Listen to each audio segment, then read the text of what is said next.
Marami na rin ang nagsisimulang umuwi sa kanilang mga probinsya ngayong gabi. Kumustahin naman natin ang lagay ng trapiko dyan sa North Luzon Expressway. Ang detalye sa Balitang Pambansa ni Rod Lagusa Live. Rod?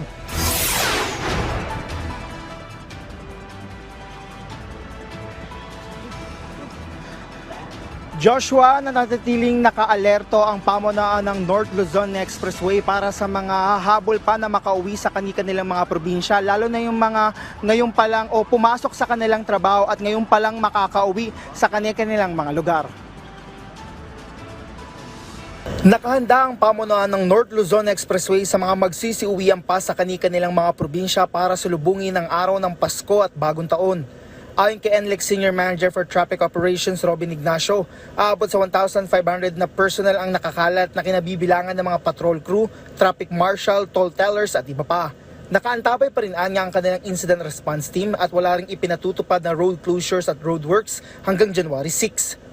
Sa tansya po namin, marami na po talagang nakauwi at nakapagbakasyon ng mga kababayan natin. Pero kung may mga hahabol pa po, mamayang hapon hanggang mamayang gabi at maging bukas ng umaga, kami po ay nakahanda naman po. Baka hindi po sing daminan po nung Saturday, yung maghapon na yun. Ganun din po siguro yung araw ng Pasko. Kung meron man pong babalik na papasok sa opisina ay hindi din po ganun siguro karami. Ayon sa NLEX, maaaring naitala na noong Biyernes hanggang Sabado ang peak ng dami ng mga motoristang pauwi.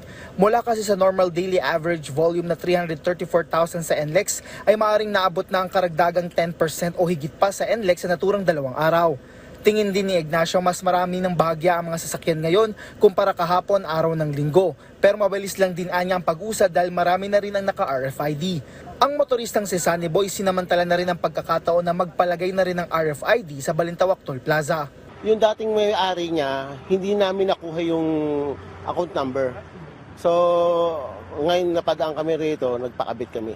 Kasi hassle pagka umuwi at bumabalik sa Olongapo City.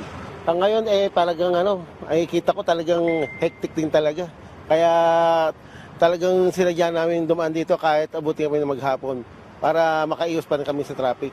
Samantala, inaasahan naman ang dagsa ng balikan ng mga pasahero ay sa January 3, Biyernes hanggang umaga ng January 6, Lunes. Kanila ding titingnan dito kung kakayaning magsagawa ng counterflow scheme. Ang pauwi naman po kung talaga naman po mas maluwag or mas light po yung ating traffic ng northbound at kaya naman namin mag-implement ng counterflow ay ready po kami sir na mag-implement ng counterflow. Nakaantabay po yung aming mga team. Kasama rin sa binabantayan ng NLEX ay ang mga toll service facilities o mga gasolinahan para maiwasan ang pagtugod ng traffic sa mga lugar na ito. Maraming salamat, Rod Lagusa.